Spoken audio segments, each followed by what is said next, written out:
Hello, I'm Dr. Ryan from Family Pet Veterinary Center, and today I'm going to be discussing cat spaying and neuter, so you can better understand what that entails. Hello, I'm Dr. Ryan, what is the difference between cat spaying and neutering?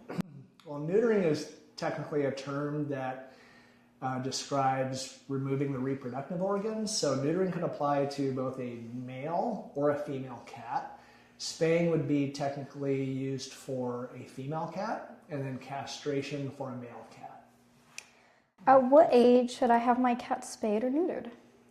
So most cats will go through puberty sometime after 6 months of age. So we try to spay or neuter them prior to that, usually between 4 and 6 months of age. So, what are the benefits of spaying my female cat? So the benefit to spaying female cats will be avoidance of that heat cycle, where they can have a lot of behavioral changes. Cats are what we call spontaneous ovulators, so once they have that first heat cycle, they can go in and out of heat randomly. They don't have a predetermined period like in dogs where they have a heat cycle every 6 to 9 months. So by spaying early, you avoid that constant recurrent heat, going in and out of heat. The benefit also to spaying would be reduced chances in the future of mammary cancer or breast cancer, and then an infection of the uterus that's termed pyometra. As cats get older, they can start to have more irregular heat cycles, which predisposes them to uterine infections, which can be life-threatening. So what are the benefits of neutering my male cat? So the benefits to neutering or castrating a male cat would be similar to what the female is in regards to behavior, and then potentially any kind of concerns for testicular cancer as they get older. So are there any risks associated with spaying or neutering?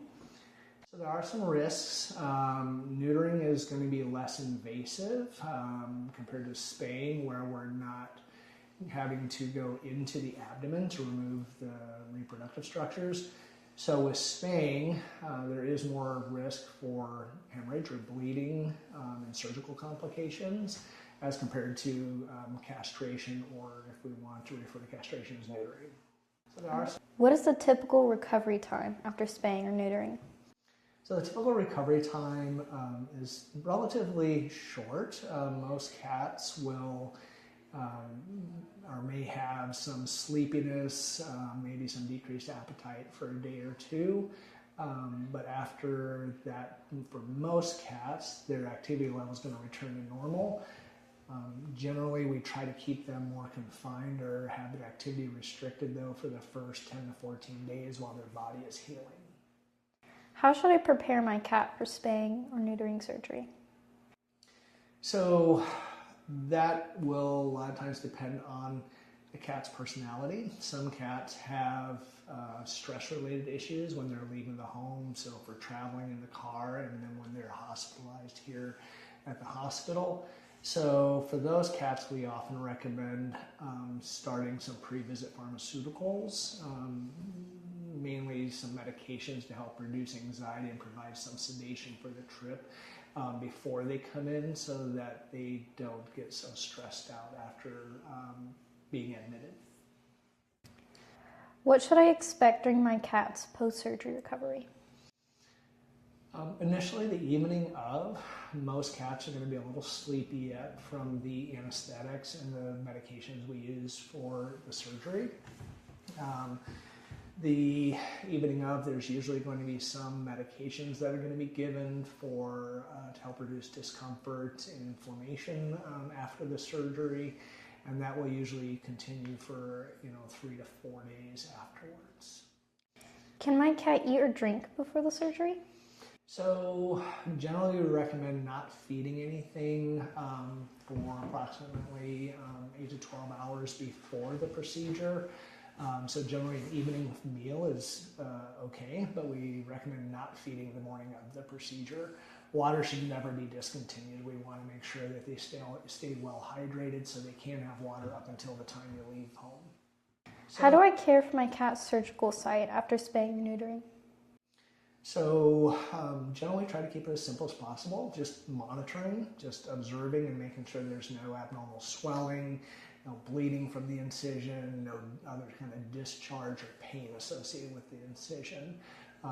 We just like to have them more confined for at least the first week, and that would entail not allowing them to jump as much. The more the body is stretching, especially for females, the more risk for complications with the sutures. Now, male cats are typically less prone to having any of those surgical set complications because it's, again, not as an invasive procedure. So male cats generally would be less at risk for problems. Are there any special dietary needs for my cat recovering from surgery? So the most important thing is that they keep eating. Cats can have some other problems if they stop eating or not eating well.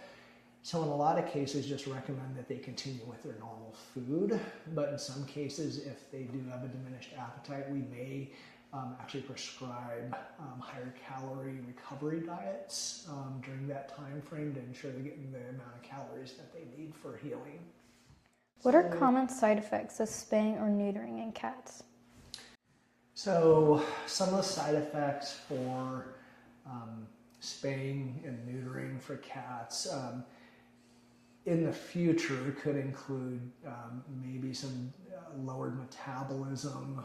We can sometimes see weight gain in cats and dogs after they've been spayed or neutered.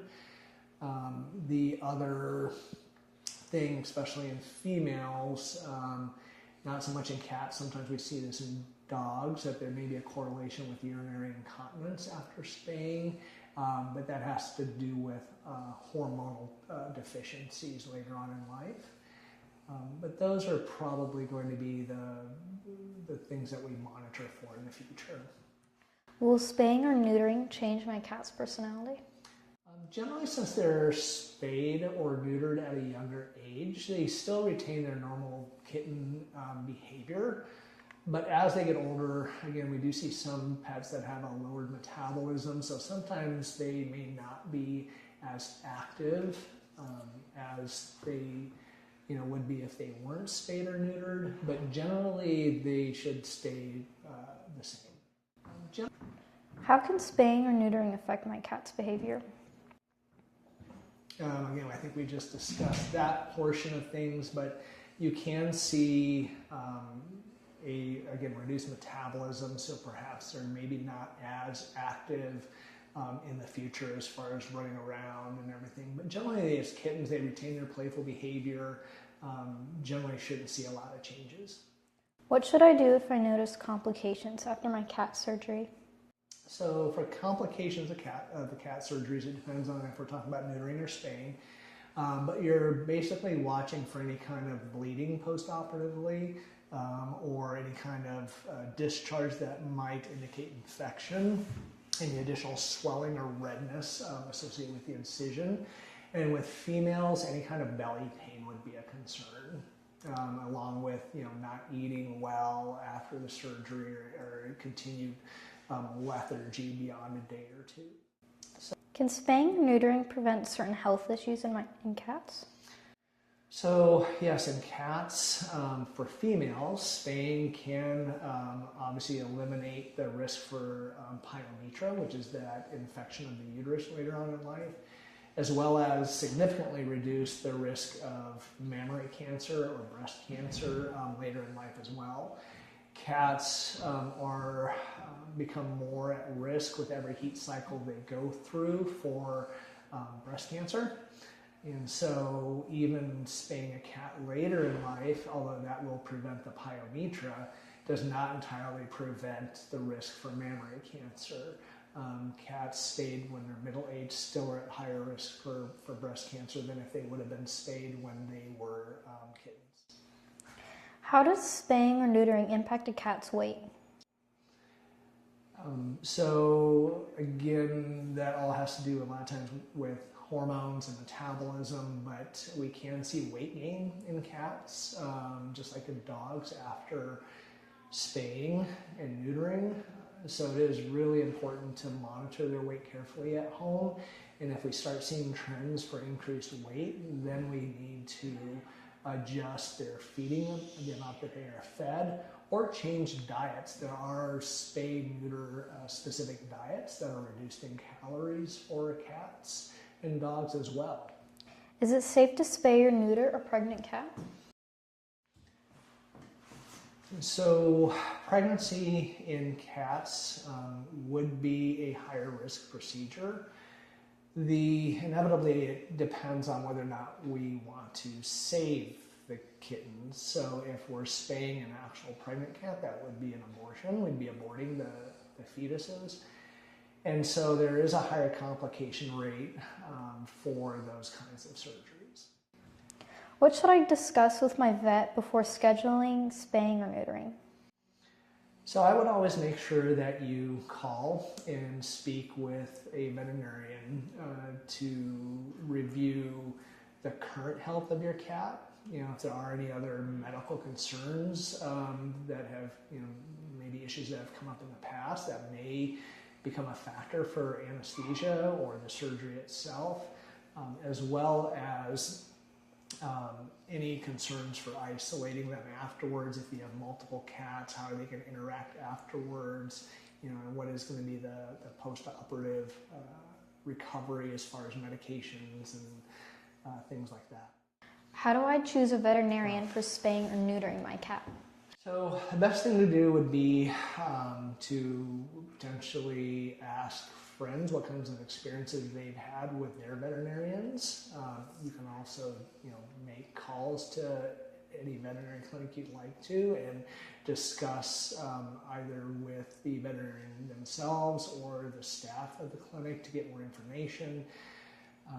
I do think that you have to make sure that when you're getting information about the spaying or neutering that you're comparing apples and oranges, basically, that each clinic is offering the same service, because there may be different things involved as far as checking blood work, medications afterwards, monitoring during the procedure. What are they monitoring with? Are they getting IV fluids during the procedure?